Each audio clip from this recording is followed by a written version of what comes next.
right, it's recording. Welcome everyone. Just opening up the Zoom meeting space here. We're going to let some people join in. This is the webinar for Overcoming Founder Syndrome, Part 2. So if that's what you're here for, you're in the right place. Great. So we'll go ahead and get started now, and people will trickle in as they'd like. And first, I'd like to welcome you all and share that I'm excited to be here with you for the second part of our Founder Syndrome. We had a great Founder Syndrome webinars. We had a great conversation last month on Part 1, focusing on the actions that individuals can take in their cooperative, nonprofit, or team where they're a founder or a member of a team. And in Part 2, we'll be zooming out on Founder Syndrome in teams geared towards developers, coaches, consultants, and anyone else who wants to take this zoom out approach. And I'll introduce myself pretty briefly before we go farther. I'm Rebecca. I'm the communications wizard here at Round Sky Solutions. And the three of us hosting the call will tell you a little bit about our work at our own organizations, and then we'd love to hear from you all. So just so you know who's on the call with you. So Round Sky Solutions is a worker-owned cooperative that works with leaders, aspiring leaders, and organizations that value and want to improve their democratic and collaborative processes in their teams and hone in on their leadership potential or help others do that for other teams. And we do that through courses, coaching, and team or company-based trainings grounded in our collaborative operating system and processes, which we call CoLab. And you'll hear more about that throughout this webinar. So we've worked with many teams and people that are navigating through the impacts of Founder Syndrome, and we're excited to share what we've learned with you and what we've gathered from other folks. And we've created a pretty in-depth course that we're launching in May just for this topic, so we'll tell you a little bit about that later after we get into the content. So I'll pass this back over to Alex to introduce Cooperation Works. Thanks, Rebecca. So Cooperation Works is the national network of co-op developers, and our network consists of over 30 organizations and about a dozen individuals practicing cooperative development across sectors and in all 50 states. Our members share resources, tools, and expertise to develop best practices, create a community of practice, and to further the field of cooperative development. They assist groups in creating their co-ops with business planning, board training, feasibility analysis, and creating their ongoing technical assistance. And CW facilitates this network. We provide professional development training to new and experienced developers, and we advocate for co-ops on a national level. So we want to learn a little bit more about you all and give you an overview of how this is going to work. So we'll move into the logistics about this webinar. So if you have any questions or an answer to our questions, you can type them into the chat box, which you'll find in the toolbar. It's a little speaking bubble image, which you can click to introduce yourself to all the other attendees. And we'll take clarifying questions as needed throughout the webinar. And we'll leave time for Q&A at the end. So if you'd like to ask a question privately, you can choose to send it to me or Rebecca or Cecile specifically. And if you're having any technical issues, you can ask via the chat box, and either myself or Rebecca will try to work them out with you. And this webinar will be, and in fact is already being recorded, and will be shared with you along with the resources mentioned in here after the meeting. In general, we will be keeping everyone on mute so that we can focus on the speakers. And at the end, you can use your microphone to ask questions. So now I want to give space to let us know who's on the call. So please use the chat box. Let us know your name, if you're a co-op or business developer or a coach of some sort, which city or place you're calling from today, and what brought you into this webinar, if you're willing to share. And Rebecca is going to read out a few of those as we go. Great, thanks. And it looks like Caitlin Waddick has introduced themselves. They live in Burlington, Vermont, working with a group called Northeast Women in Permaculture.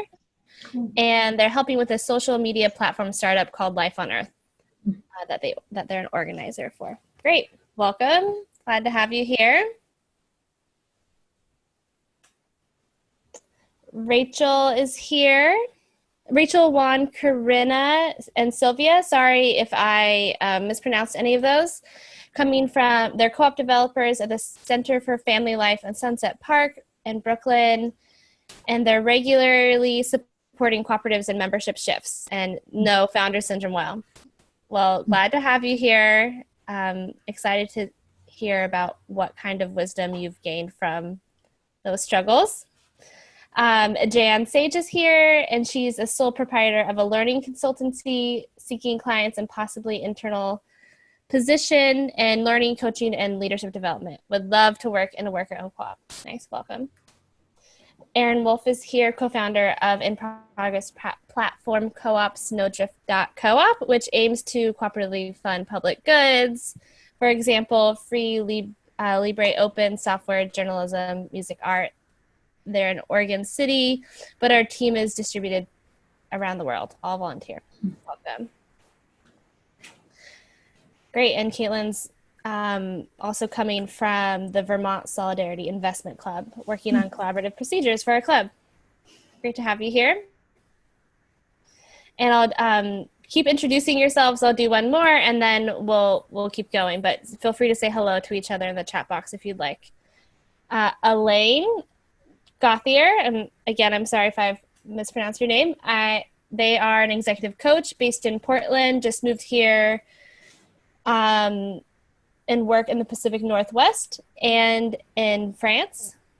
And they have a client in France going through the Founders Syndrome challenges. So this is not only a state's problem that is comforting and also not at the same time to me.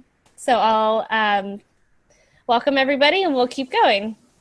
And I would love to pass it back to Alex to introduce herself to you all. Thanks, Rebecca.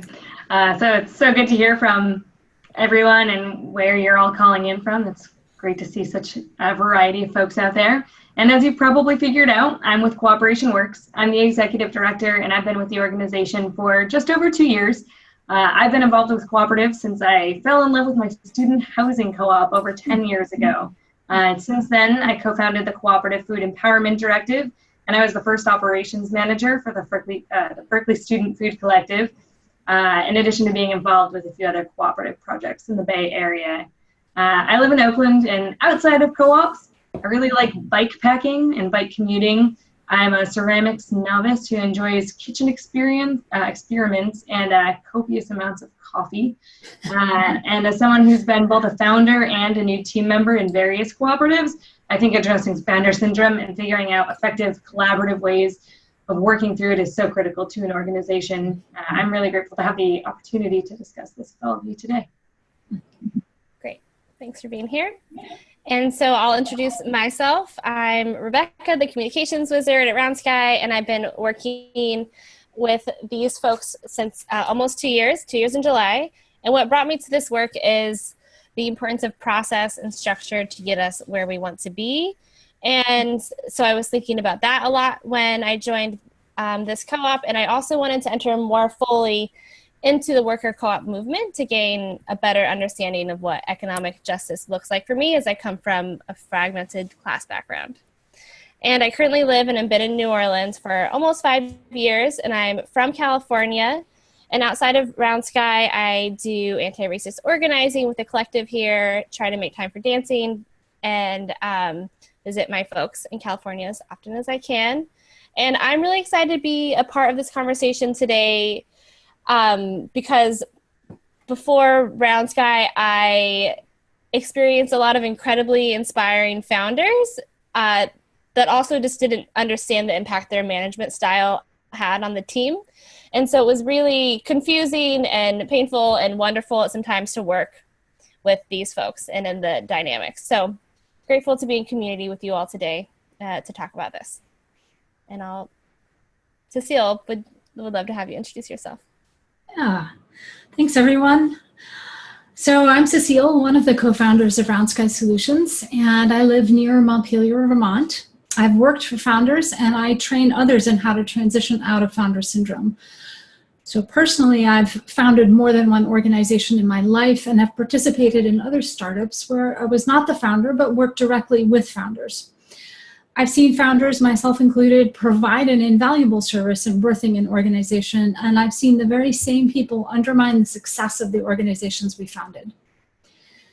In one of the organizations that I was hired to help launch, I found myself working for two founders who would often change their minds about a project just as I'd completed it, and I have to do it all over again. They were almost always rushing down to the very last minute to get stuff done, which usually resulted in mistakes, which then took a lot of time to fix. But when I asked them to think about planning ahead more, they would refuse, saying it crimped their style. Many of the suggestions I and others had for how to improve what was frustrating and demoralizing about working there were met with a resistance to imposing any structure, especially on the founders themselves, saying that structure undermined their creativity. So I was left with few options, and motivated by this experience, I took up a deep dive into organizational and individual development in search of a better way of working together.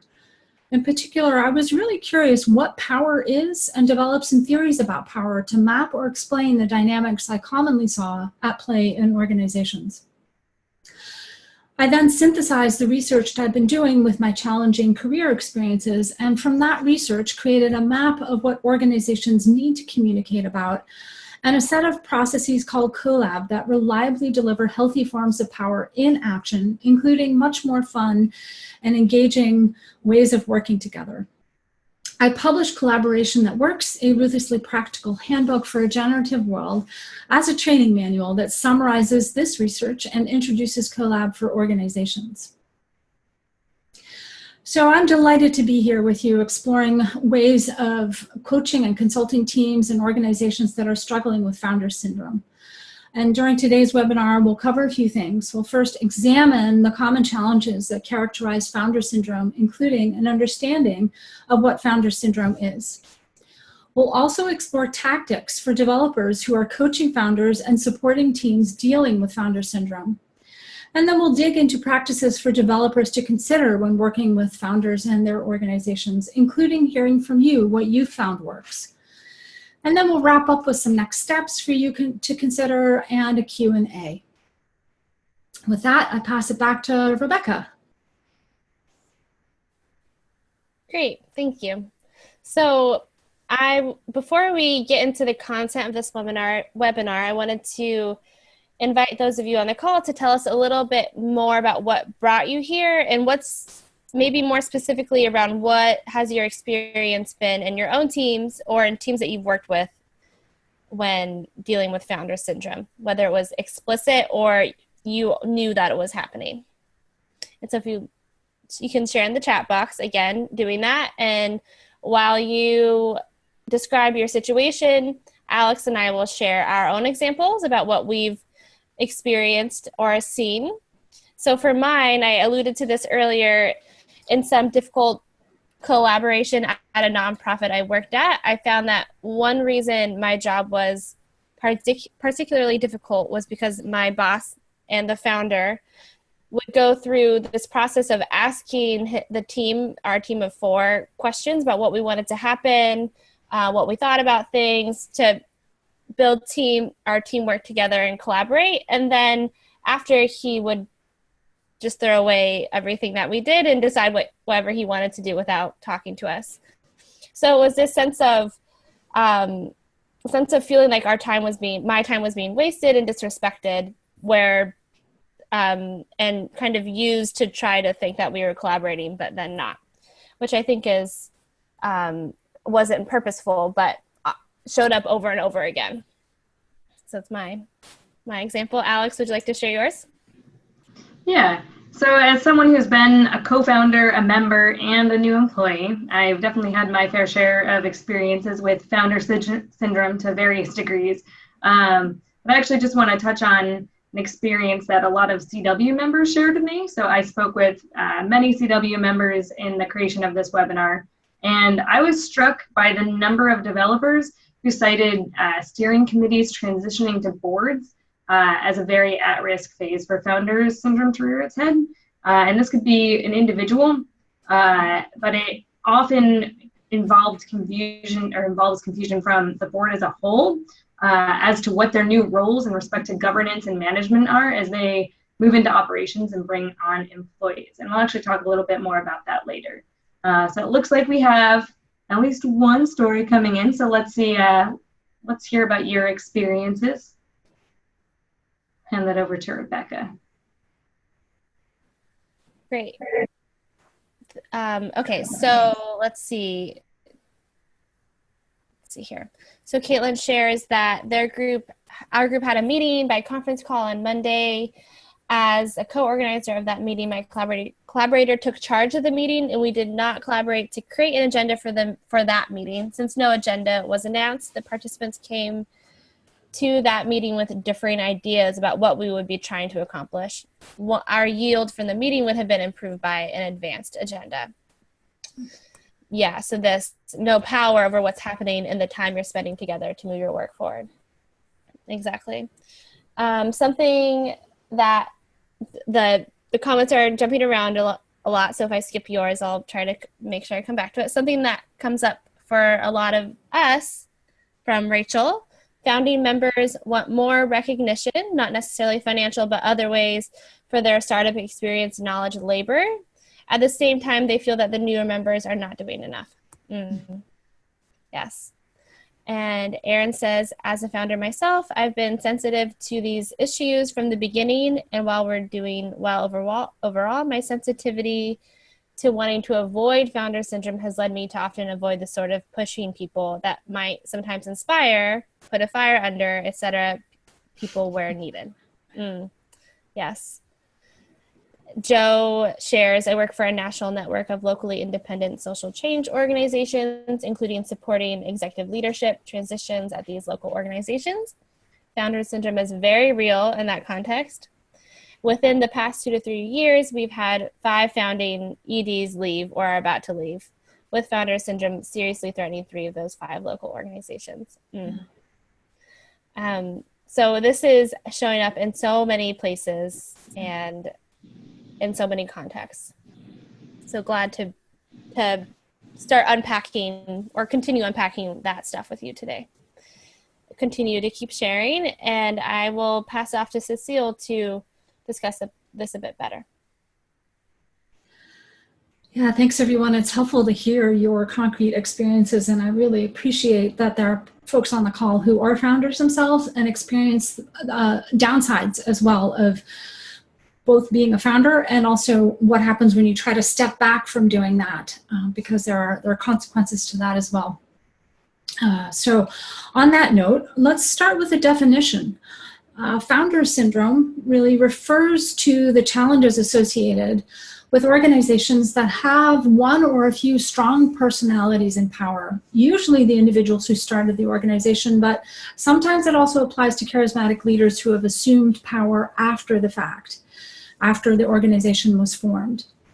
Founder syndrome can also emerge with owners selling to employees, with members of steering committees that are turning into boards, and older or original members of worker co-ops. Throughout this webinar, I'll be referring to founder to refer to all of the above possible scenarios. And it's important to remember that founder syndrome is an organizational problem, with causes stemming from both the founder and the followers, and it undermines an organization's ability to smoothly collaborate and deliver on its mission. It's also important to keep in mind that founder syndrome can occur in any type of organizational legal structure, meaning that it can happen in nonprofits, cooperatives, corporations, even civic organizations, or organizations without any formal legal structure. So it's not contained within one particular type of legal structure.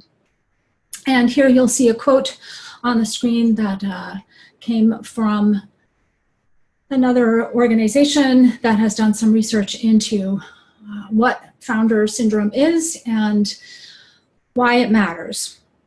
I think the other thing I would say that I noticed in my research on this is that there isn't very much research on founder syndrome. So I find that fascinating because I think it's a pretty endemic problem.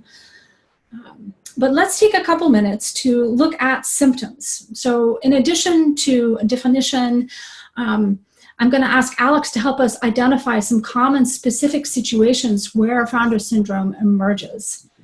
Yeah, so thanks for giving the definition of that, Cecile. As co-op developers, you may find yourself working with teams that are grappling with founder syndrome that manifests in myriad ways. It might not be the super traditional version that we think of. So you might encounter conversions where the original owner has a difficult time stepping back, even though they don't necessarily intend to stay on with the business. In a similar situation, you might encounter conversions where the new owners really feel the need to carve out their own path, and they might reject the well-founded ideas of the previous owner. You might run into steering committees transitioning to governing boards. You might run into startups with that charismatic leader steering the ship. You might be a part of a build and recruit model, whereas the developer, you have a really heavy hand in getting the co-op together and building it up till it's independent, but then when do you step back as the developer? And you might also encounter established co-ops taking on new members, with long-term members still at the helm and feeling a greater sense of ownership. So all of these scenarios have the elements of founder syndrome previously outlined by Cecile, but in each of these scenarios, the nuances of how it appears may impact how you can help the group through it. So throughout this webinar, Cecile and I will share strategies to help with all of these scenarios. But let's first take a closer look at the symptoms of founder syndrome.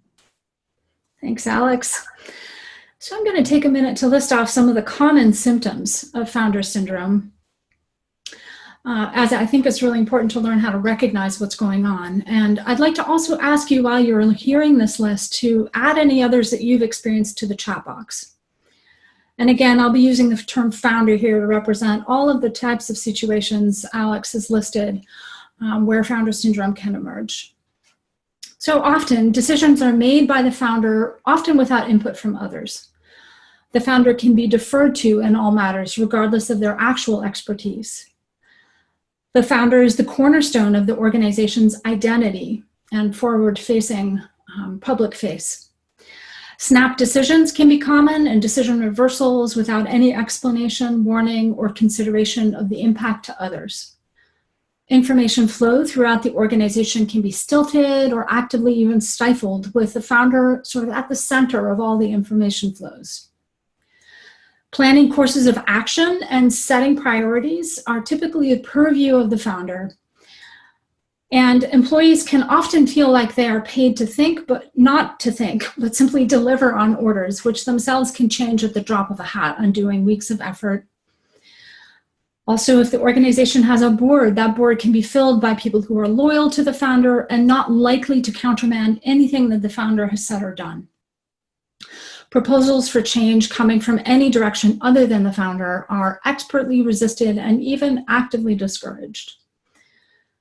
Founders usually have an inner circle of people that they trust, to whom implicit power is conferred through their proximity to the founder. So there's also a list. I guess I just want to pause for a moment and see if any further symptoms of founder syndrome have been added to the chat box. Rebecca, are there any there? Not yet. Okay, great. Well, if any of you think of it, please feel free. So I think it's also helpful to sort of look at founder syndrome from the perspective of the founder that's caught themselves. And commonly, it's a sense of being overworked, with the sense that everyone is relying on you and everyone comes to you with their questions, even if you don't have the answers for them, they expect you to. Also feeling isolated, alone, afraid that you will let everyone down. In addition, spending too much time in the weeds of the organization and not enough on the big picture. Decision fatigue, being the one to make all or many of the decisions in the organization, can lead to exhaustion and reduces one's ability to actually make good decisions. Also, a sense of being on a pedestal, and any attempt you make to come down off it can be met with hostility or suspicion. A feeling of being trapped, underappreciated, and criticized behind your back, while at the same time being adulated. It's a really interesting paradox there.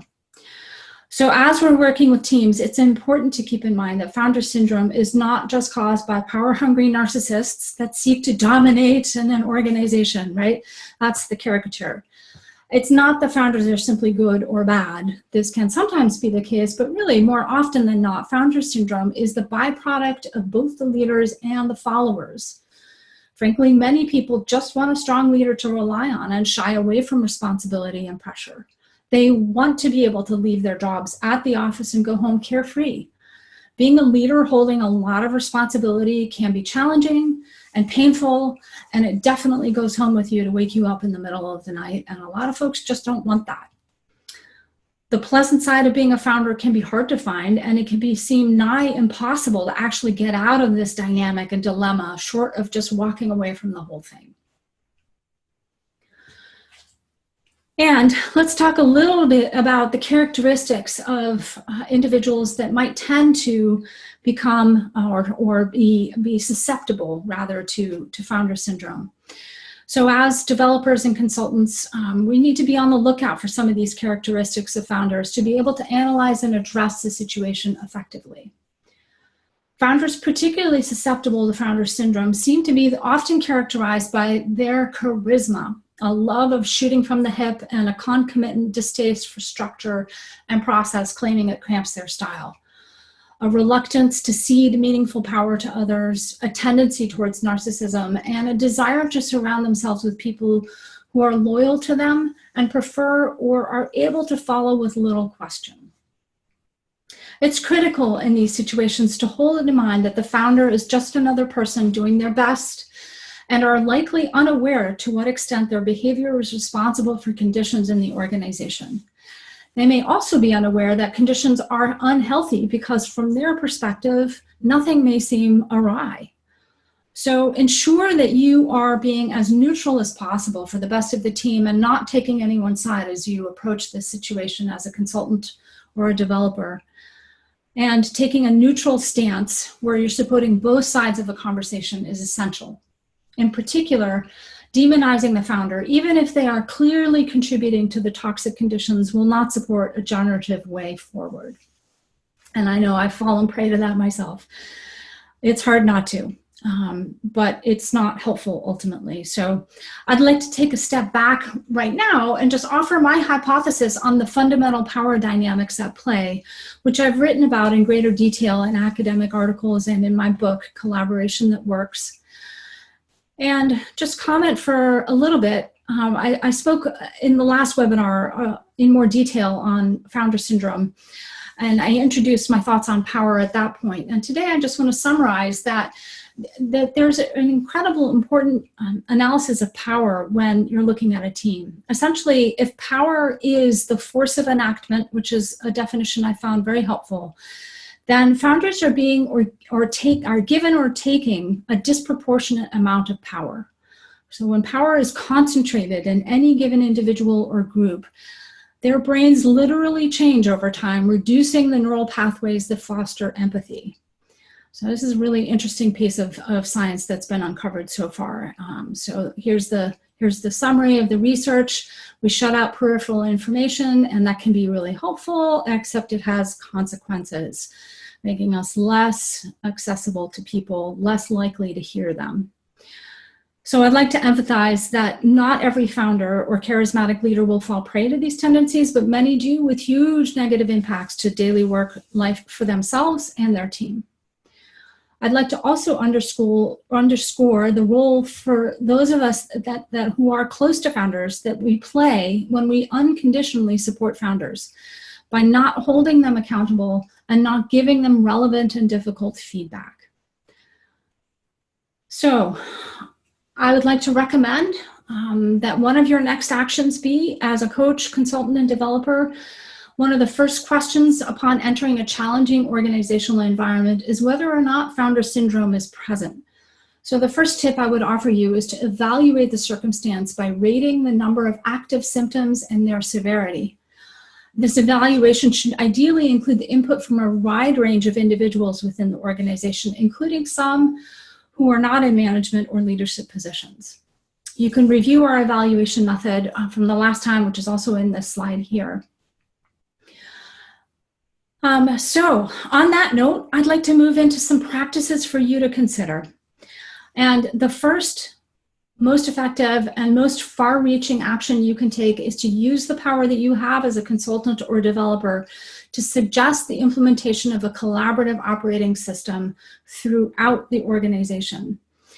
And let me just describe what that is. An operating system for an organization has to do with the ways that people communicate around their work, how we share power around our work. Every organization already has one, but often it's implicit and not consciously constructed to deliver the desired outcomes. So implementing a collaborative operating system will enable the founder to distribute the power that they currently hold to others in the organization safely and have them hold each other accountable, thus taking the founder out of the bottleneck they are in. And distributing power to others doesn't mean that the founder loses control over everything that's happening, which is a common fear, and that would be scary indeed and inadvisable. Any transition like this must be given the time it needs to happen incrementally with checks and balances. So if you're curious about organizational operating systems, please check out CoLab. It's a research, synthesized, and tested collaborative communication operating system. And it will give you the tools to bring this to other organizations. So next up, one of the benefits of a collaborative operating system is that it will enable the founder and the organization to collectively revisit and clarify as needed the purpose, business model, strategy, and governance of the organization. CoLab calls out 7 conversations that all organizations already have and provides a method for having those conversations collaboratively and efficiently. So for example, founders often help organizations by bringing a purpose for the organization that motivates and inspires people. It's only when the founder is unable to allow other people into the conversation around purpose of the organization that problems develop. So having the means to constructively hold the purpose or any of the other conversations is very helpful in getting an organization past founder syndrome, and it does so incrementally. So your next action that we suggest for you is to examine the organization's current way of managing and leading. Is it clear how people work together, how they communicate, how feedback is given, and how changes are made? You can use our organizational assessment tool to evaluate what's getting in the way of the best work in an organization. So the second practice that I'd like to suggest for you to consider is to alleviate your overworked founders by making their power and the power of others explicit through clarifying roles. Often founders get to the point where they feel trapped in their roles and overworked. And for this dilemma, I recommend helping the founder write down all the work they are concretely doing in the form of roles and the corresponding accountabilities. From there, help the founder identify which of those roles they would be most happy to be relieved of and suggest finding someone else in the organization who could take on those roles or hire someone from outside the organization. I also recommend making those roles official, explicitly passing off the authority to make decisions regarding those roles. This part can get a little tricky if the founder is unwilling or unable to confer that authority and relinquish their right to manage the work down to the finest detail. It doesn't mean that they have to give up control of the quality or priorities. In fact, they can gain more control by using a team-based priority setting process and inviting all team members to contribute to the creation of policies that cross-check work in line with explicit standards. If founders are in a position of also having to train individuals that are going to fill those new roles, I recommend creating a trainer position for them, for that founder that is temporarily able to pass on the knowledge and authority about how things have worked in the past, with the understanding that this new individual, once they've integrated their new role, may choose to do things differently. And as long as that isn't causing harm to the organization, the founder agrees to step back and let them have the autonomy to deliver on that role as they best see fit. We'll also send you a step-by-step process for role generation in the follow-up email. And clarifying all the roles in an organization will also set it up to onboard new people more easily and transition themselves out of the organization when they are ready to do so. The step also sets the organization up to do succession planning, which is essential for the long-term health of any organization you work with. So on this practice, we recommend that your next action after this call be to write down all of the roles the founder is already holding. Take advantage of our free resource, the Role Generation Activity, which we'll send you after the call. And you can do this by first listing all of their work, projects, and tasks, and then help the founder identify which of those they sort of form buckets of roles and that they're willing to pass off to other people. All right, on to the third practice that we would like to recommend for you is to set up a collaborative accountability system so the founder can reduce the number of hours they spend in one-on-one meetings with their direct reports. This is a very effective way of getting a founder more time and increasing the capacity of their team to lead themselves. So instead of holding one-on-one meetings, institute a team-based, rapid-fire, collaborative accountability system that includes a transparent location for project and task tracking. This tracking system can be virtual or physical, depending upon the needs of your team. The key here is to make reporting back on target projects part of a regular meeting process, followed by an opportunity for questions, comments, and appreciations on the work that's been done. Any detailed discussion of an item we recommend saving for the main agenda segment of the meeting, and this process will enable the whole team to be much more in sync and informed, reducing the amount of information that has to flow through the founder in order for the organization to function well. So on this practice, our recommended next action is for you to get the team you are coaching using a transparent collaborative tracking project system. Check out the simple resource that we'll share with you, our ops tracker that you can put into your place today, and we'll be sharing that with you after the call. You can also consider all of the myriad of project management systems out there. The basic idea is that we want it to be visible to everyone and easy to report on. All right, so our fourth practice that we want to suggest for you is effective collaborative meetings. And this means alleviating founder bottlenecks is to get them out of facilitating meetings, if they are doing so. As the developer, one of the services you can offer is to facilitate and train other facilitators as well. It's helpful to make certain that the meeting processes you choose have a clearly defined role for the facilitator and the scribe or the note taker. The decisions, next actions, and other outputs determined in each meeting should be recorded in a transparent location for all team members. In addition to explicitly asking others to raise their tensions as agenda items during meetings, make sure that you have a facilitator that's not the founder. It's important that all members of the team can and know how to raise agenda items for the meeting. And perhaps the most important aspect of this is to give power to the person raising the item for identifying which solutions will incrementally move their issue forward, and be sure those are consented to by the whole team, not just the founder, before being recorded in writing. Over time, this practice will build the shared leadership capacity of your team. It will also institute a mechanism for continuous improvement in an organization that's independent of the founder's perceptions, but linked to their sense of what might cause harm to the organization. All right, so the next action we recommend for you on this point is to address how meetings are going in terms of process. Who is facilitating? Who is making decisions? How are the decisions and projects being recorded? And who has the power to bring up issues?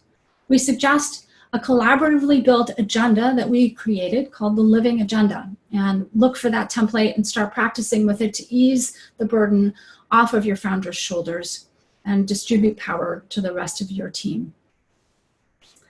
Okay, so the last practice we want to suggest for you is to clarify the decision-making process, including who has the authority to make what decisions without the founder. Creating this organization-wide standard for decision-making can be liberating for both the founder and employees. However, it's critical to choose one that can reliably work. There is a lot of decision-making models out there, And you may choose to use more than one, as we actually recommend in CoLab. But it's important that the entire organization, which type of decision-making should be employed. This process should include all the voices on the team in the decision-making and not limit the decisions to the founder, though it should include a mechanism for integrating objections from any team member, including the founder, for anything that would cause harm to the organization. We also highly recommend a collaborative decision-making process like integrative consent for the benefits that come from rapidly including the perspectives of the people who are impacted by a decision. We'll send a step-by-step process for that in the follow-up emails. You can put that to use too if you would like. And your next action is to examine the decision-making system in the organization and everyone's role in it. Consider using integrative consent, which is a rapid and inclusive decision-making process that will put the burden and opportunity of decision-making on the team, bring clarity to decisions, and build up the team's cohesion. With those 5 practices in mind, I'd like to ask Alex to show us how to apply these practices to a clear scenario that some of us on the call may have direct experience with, an ownership conversion. Yeah, thanks, Cecile. So when I was speaking with the CW members, conversions came up quite a bit. And in the coming years, we'll likely see many more conversions as baby boomers retire and possibly, or hopefully, pass their businesses on to their employees. So as a developer, it's crucial to be aware of the tensions that can arise from a longtime owner selling the business to their former employees, or also their current employees. So the 2 main ways something like founder syndrome can manifest here are that the selling owner has a hard time stepping back and letting the new worker owners make decisions. In other words, they don't have a collaborative decision-making process in place that includes their voice, but also others. And in talking with developers, this tended to be the more common scenario. The other scenario that I also had mentioned a little bit earlier was that the new worker owners want to make the business fully their own immediately. They want to carve their own path forward without listening to the suggestions of the selling owner, no matter how well-founded those suggestions might be. And having an effective collaborative meeting process would make it possible for both sets of perspectives to be represented. So this is obviously tricky. The selling owners need to feel good about leaving their business in the hands of competent, motivated new owners, and the new worker owners need to successfully transition from being employees to business owners, which is a mindset and comes with a whole bunch of skills. In addition to implementing the 5 practices discussed earlier in the webinar, here are a couple concrete steps you can take to alleviate some of these tensions. So something that came up over and over was really just have a formal transition plan or process. So this might include the owner selling the business to the workers and working with the new owners to come up with clear roles and put them down in writing. So having that contract and everything written down that both parties have agreed to is really critical, and ensuring that the selling owner and new owners have a clear shared idea of what the transition looks like and when it will happen, when the actual ownership changes over to the new worker owners. And enables all of the stakeholders to weigh in. This transition plan is best developed and consented to with both the former and the new owners. So next, as a developer, you can ensure that the original owner fully understands that the business will no longer be theirs. Going through an explicit roles process with the former and new owners will help spell out who has the authority and autonomy to make which decisions. When people have owned businesses for years or decades, it can be hard to step back, and being as clear as possible about that transition and when it happens with the selling owner is pretty important. And then finally, you can ensure you meet with all the members of the transitioning team, not just with the selling owner. So it's worth noting that this is actually useful in a lot of scenarios, in consumer co-ops, conversions, startups, etc. When you're only in conversation with one lead person who may very well be that charismatic leader of the ship, there's a lot of information you might be missing. So you can consider the value of a collaborative meeting process where all of these perspectives and information can be present and effectively and efficiently integrated.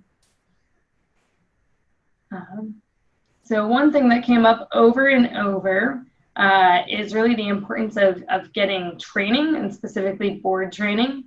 So yeah, there we go. So if there's one single point that I'd like to make that I heard from our members over and over again, is to get board training from a third party. This is especially important for steering committees transitioning to governing boards, but continued board training can be beneficial throughout the co-op's life. You're always going to have new members coming onto board who may not be that familiar with what that role looks like. This can be for co-ops in any sector. The many CW members reference this specifically in regard to consumer co-ops. And this tension can often occur as the steering committee, a group of people who perhaps been involved from the very start, who've been active in ensuring the co-op gets up and running, transition to being the governing board of the co-op, which may include managing the manager and often has roles that look pretty different than a steering committee that's really active.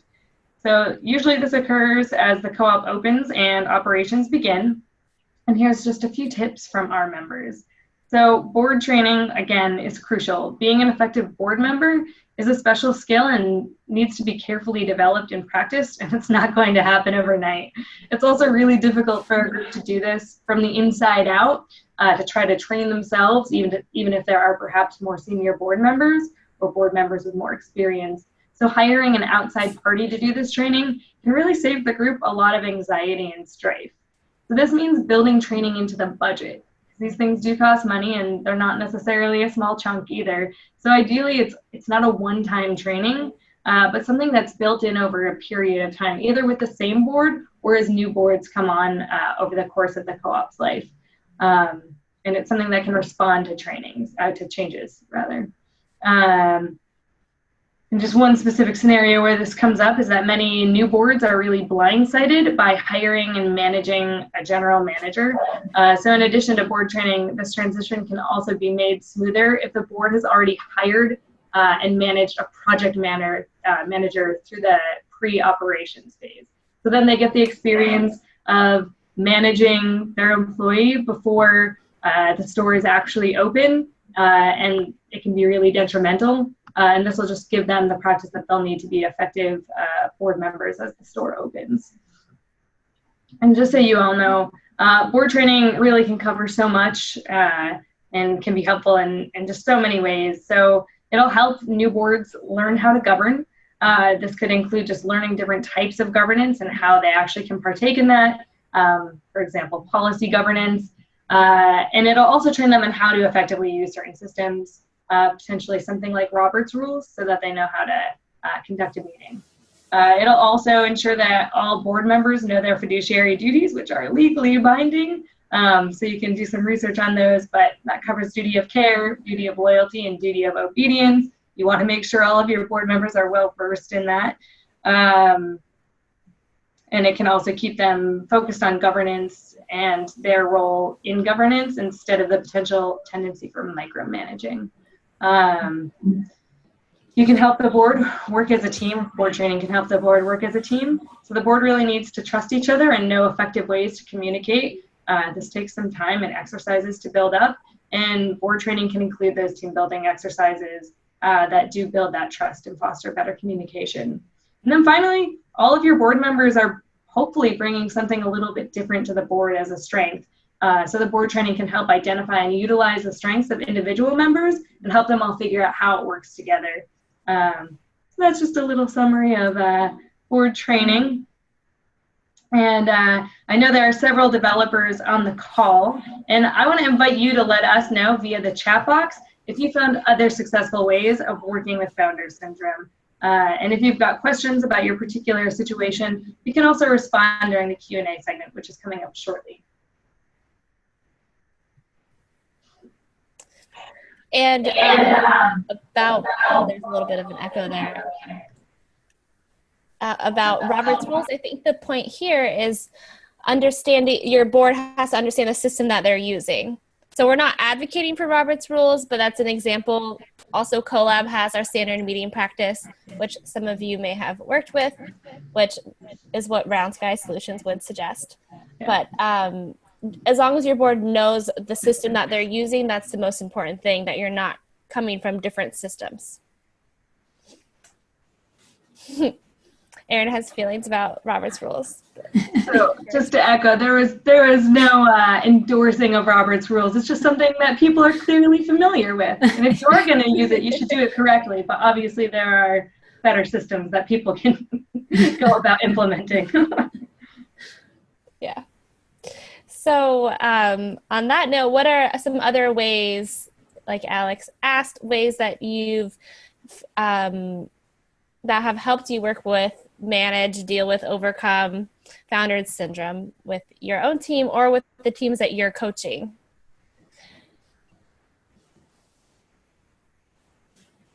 And you can put those in the chat box, or if it's maybe a little lengthier, you can unmute yourself and share in person. That is also, we have a few moments for this, so I'm gonna invite that. Hi, I'll jump in. I'm Aaron from Snowdrift Co-op. We've had a lot of issues with the same general sense, like people who feel that if I even weigh in and sort of try to say, hey, this is just a suggestion, I know this is something you're working on, there's sort of a, oh, well, everything that comes from you sort of has this extra weight to it that, you know, and there's been pushback about sort of like, hey, you might have a great suggestion, but can you just not even mention it, because whenever you mention it, then it like colors everything. And so the solution that ended up working out, at least in one case, although we're still working through a lot of them, has to do with empowering somebody else. So effectively, there's a person who I think is qualified to make certain decisions or suggestions in certain ways and push back on something other people were doing. And so I kind of worked it out so that he was then in charge of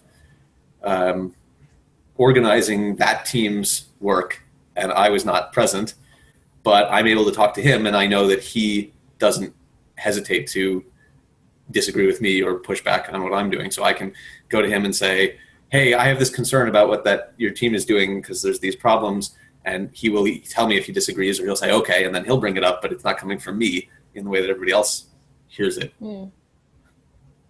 That makes sense. So kind of redistributing your power in some sense to the people who have already pushed back on you. Right. So the people who I trust to actually be critical about it, but also people who other people don't see as somebody they resent with as, you know, sort of their power position or have a weird, you know, dynamic with. So this other person who is now empowered isn't treated by the other people as, you know, the founder who they have weird tensions with. Yeah. Right. Yeah. That sounds difficult, but I'm glad that that's been it took successful. a lot of different trial and error before we sort of figured out a situation that worked well in that case. And then there's other areas where we're still working on it. Yeah. Yeah, in general, what I hear you talking about, Aaron, is the power of making roles explicit and using that process both to get clear about what does that person filling that role have power to do, but it's also about clearly demonstrating in action that they actually have the power to do this, including pushing back on someone else, yourself perhaps, as the founder who doesn't have the same type of power anymore. It's great to hear that it worked for you. Yeah, thanks for sharing. We have another example also addressing the founder's shadow issues with appropriate support. Yeah, absolutely. That's a great point, Alain. It's really important to include personal development as a component of any transition away from founder syndrome. So I use the term shadow for myself to refer to items that are not items, but aspects of ourselves that we have hidden from ourselves. So there's kind of in our shadow, we can't see them. And those shadow issues can really cause a lot of problems in organizations. And if a founder is unwilling or unable to own those and to work with them, it can create a lot of problems. And therefore getting a founder to address those can make things a lot easier. What have you learned, Alain?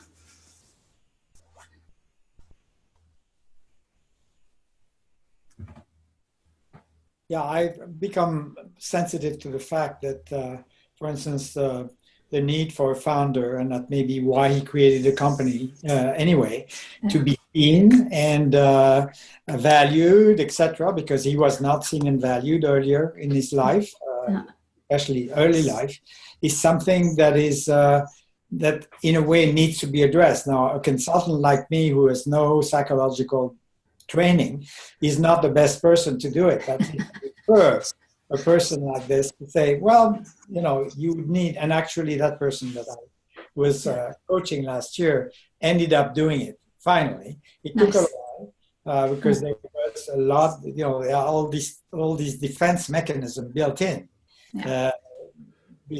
Vis-a-vis things that we don't want to see because it's too painful.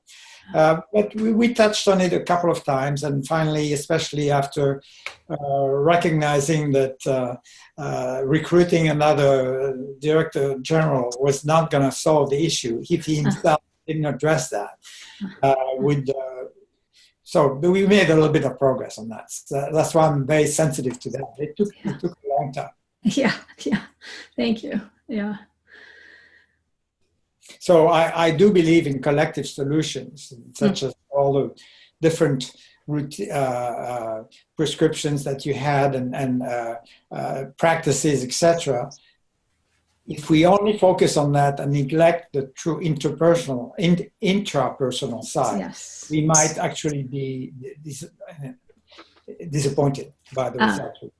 Yes. That's all I wanted to say. Thank you. Great. And there are some other examples here in the chat box that you can review. Thank you for those examples. And I'm going to move on as we have a few minutes left. And I'm just going to, what you can expect for the rest of this, I'm just going to share a really great course that we're developing next month with you. And then we'll get into any questions and comments and more conversation about what you're thinking about this webinar. So first I'll introduce this and then we'll keep that open just so you can know that flow. So we are developing this Founder Syndrome course, How to Deal with Founder Syndrome, and people from coming as a founder are welcome to join this. This is for you. It's also for people who are coaches and are struggling or are looking for new ways to address founder syndrome in teams. So it's really going to be hands-on. You're bringing what is happening, whether it's in your team or with the teams that you're working with, to the course. And so what I'll do is I'll just share some of the modules and the sessions that you can expect throughout this. So some logistics, the course spans over 4 sessions on 4 Thursdays during this time that we're here now, so perhaps you might be available. And they're the last 4 Thursdays in May, and we've designed this to be, like I said earlier, to be really hands-on, getting direct advice from other people in the course and from instructors, and it will also be remote, and you'll really get some tools about how to analyze the situation and then understand what to do from there.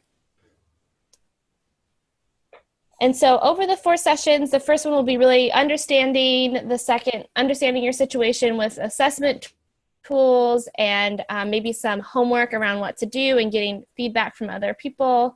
And then the second part, the second session is really learning some of how to put some of these tools in action and practicing them within the session and working through those nitty-gritty details.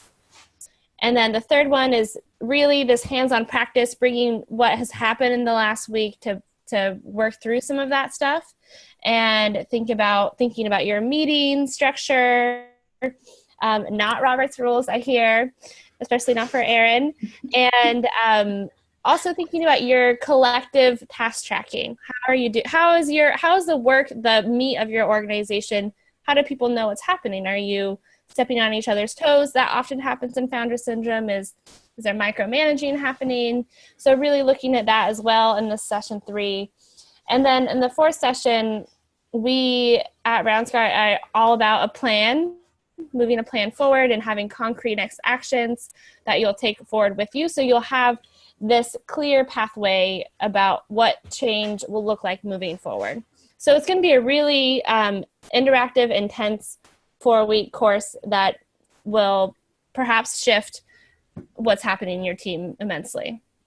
So I'd like to invite you to join us for that, to go a bit deeper. And we're offering an early bird special until tomorrow, which is April 13th, and afterward, until May 9th. My computer has a mind of its own. So afterwards, it's $199 at May 9th, and you can register at that link, and I'll send that out after as well. And if you have any questions about the course, the content, what kinds of things we'll be going over, you can ask those now. And if you have any questions about what we've discussed during this webinar, this is a great time to ask that now. So with that, I'm going to open up your mic if you have a question, or you can put it in the chat box, whatever you're comfortable with.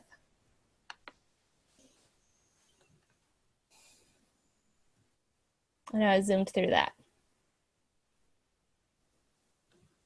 And any comments as well, anything you'd like to share about founder syndrome that's happened in your teams, this is also a good time. So we'll just take the next few minutes to do that.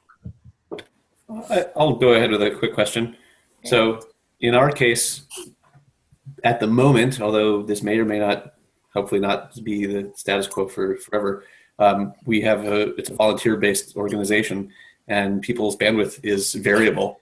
So the biggest challenge becomes something like the consistency between my availability and somebody else's availability. So there's always the maybe even legitimate reasons to step in on things just because I might happen to have bandwidth, when somebody else who would be preferable to be able to have this empowered direction and independence or something in their role happens to not be available for some time. And I'm not sure if you have comments about how to navigate basically the issue of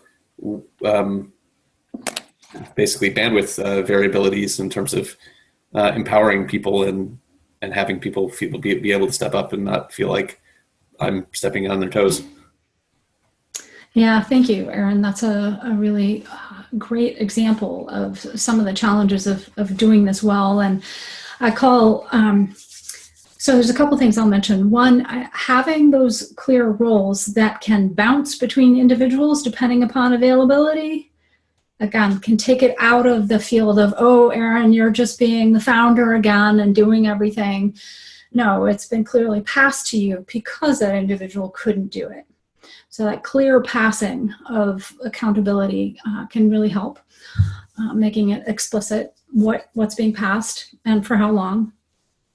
So in that case, you mean inviting or asking or expecting the person who's wearing the hat, so to speak, to pass it on proactively, as opposed to a situation where like they just sort of happen to not be around for a while. Yeah, exactly. And along those lines, sort of a fundamental piece of clarity that could really help is to get your value exchange, what I call value exchanges, written down and updated regularly enough so that everyone in the team knows who's available for how much when. And so what I mean by value exchange in this case, it might be that, let's say you had a person called Jane on your team. Jane shall contribute 20 hours a month for this organization. Something that's simple, but it's clear, it's explicit. She's committed to it. Everyone on the team knows about it. And she also knows that when that changes, she needs to come back and let you all know. So that then sets everyone else up for being able to prepare for the incoming work and to know whether or not Jane's going to be available to take it or not this coming month. I think that's especially important in, well, I think it's important in any organization, but especially when you're dealing with volunteers, that having that explicit commitment on paper, written down, consented to, it makes it much harder for people to just sort of be like, oh, I don't feel like it this week, right? And because that type of volunteer relationships can be a little ephemeral, and making them less ephemeral, I think helps everyone. Thank you. That's very well said.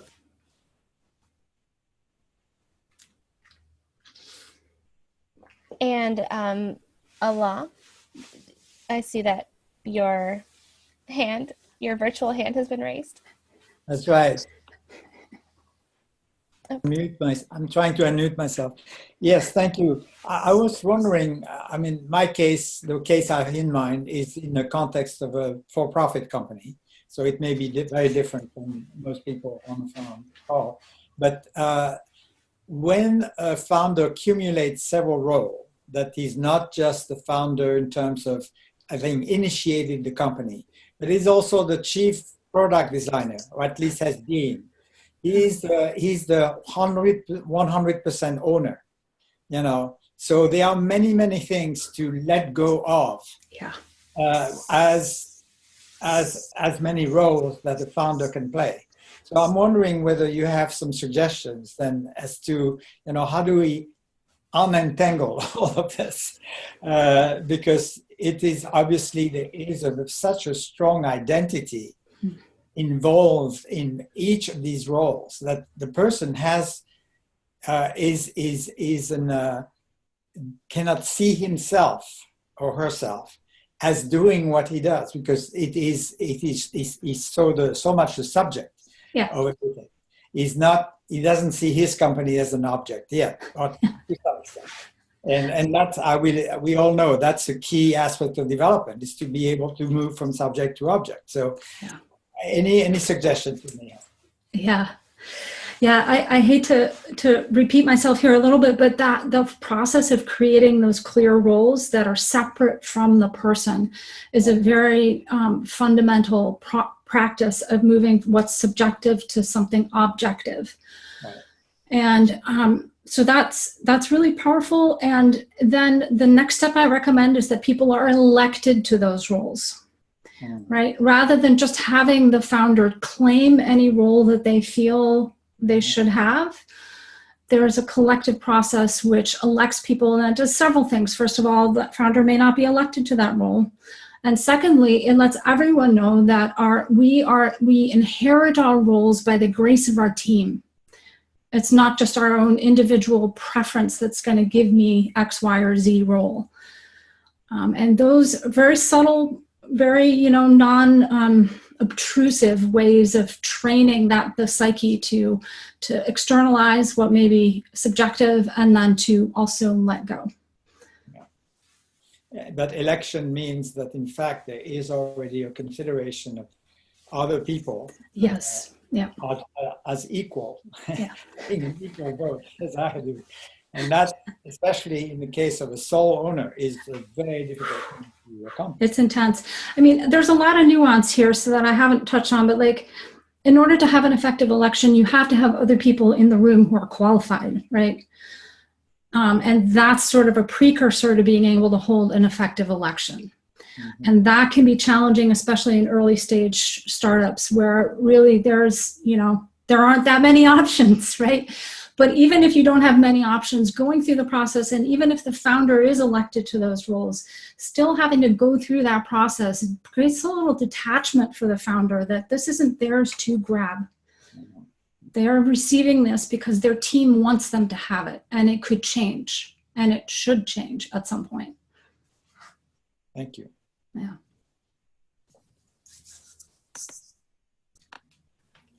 Yeah, that's a great point. And I'll just add a little bit onto that election thing, that it's when I first joined RoundSky, being elected into a role and hearing my team members share why I should take that role was really energizing and exciting. So just want to offer that some of our ideas around like what it means to have an election, my first thought is, oh, that's not interesting. But in a team basis within your organization, not a national basis, it's a lot more, it can be very exciting if that is also your sense. And Jan, did you raise your hand? Is that okay? Great. I imagine that there are a fair amount of leaders or founders who actually would give lip service to that a leader is only a leader by virtue of having people willingly following. Mm. How would you work with a leader who wants to believe that but doesn't actually act like it or know how to act like it, or to manifest it as real? I'm not entirely sure I understand. Is it that you don't, you're experiencing a leader who is not acknowledging that they're leading by default, that they have people who are willing to follow? Mm-hmm. They're just leading and they don't care whether or not anyone's following. They would like to think of themselves as a cooperative leader, Right. but they really just don't have the skills, the mindset, or the tools. Yeah. And so what to do in that case, how to work with them? Yeah, that's a great question. And I would just want to circle back to the point that Alain was making earlier, that it's critical to have personal development as part of the expectation, as part of the package. If you are the consultant or developer, that should be one of the first things you get in place for your leader that you're coaching, whether it's you doing it or someone else, because this work touches every part of ourselves, including the parts that we don't want to see and are very painful and uncomfortable, and having support with that is critical in order to grow from perhaps not being collaborative into collaborative. It really is a developmental leap or growth journey. So having that personal support is critical, and then instituting team processes where that individual can participate in something that is fundamentally collaborative, even if they couldn't initiate that themselves, is a way of sort of scaffolding the entire work of a team up several developmental levels, so that you're not hampered by the lack of one leader's inability to be collaborative. It also then provides the training wheels for the entire team to become collaborative leaders themselves independently. But prior to that, they've got these training wheels, they have the scaffold, they can, it can help support that way of being prior to, their individual ability to actually do that. Thank you. Thank you. I really like the concept of recognizing developmental levels, and it takes some real insight on the part of the consultant. It does. Yep. Yeah. And it makes everything flow more smoothly if you do understand that this is a growth process and that you can't expect a kindergartner to do algebra. It's just not gonna, you can look at that and be like, what are you doing? Well, the same is true of various leadership levels of development. And so walking in there with the support that, you'd like to be able to do algebra and you can't yet, but let's get there, is very different than being critical of someone because they can't get there. Very helpful. Thank you.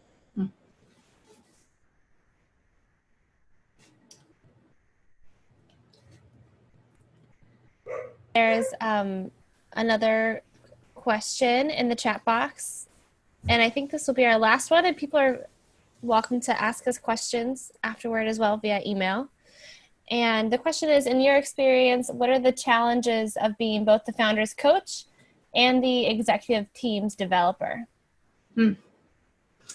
Well, one that comes to mind first is that you can be perceived as having the founders as representing the founder and kind of taking the founder's side. And so if there is a fair bit of conflict between the founder and the executive team, I actually recommend that you not be their coach. Find someone else to do that so that you can take a more neutral, inclusive stance of all the perspectives in the room, so to speak. If there isn't a lot of conflict, then I don't necessarily see it being a problem. It will give you insight that can be helpful.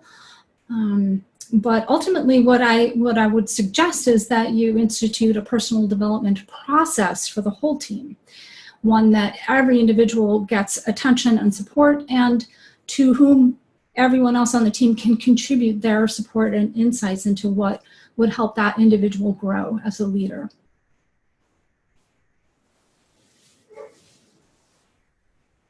Thanks, Cecile. Great questions, everyone. Great to be here with you all having this conversation. And you'll get an email from me with the follow-up resources and the recording and the slides that you all can review as you'd like, and information about the Founder Syndrome course if you'd like to take that step. And in the meantime, you can feel free to email us if you have specific questions. And thanks so much for being here. Thanks, everyone. It's good to have you here. Thank you for your questions and engagement. Mm-hmm. Feel free to open your mic if you'd like to say goodbye. Thank you. Thank you all. Bye-bye and thank you. Bye. Bye-bye. Yeah.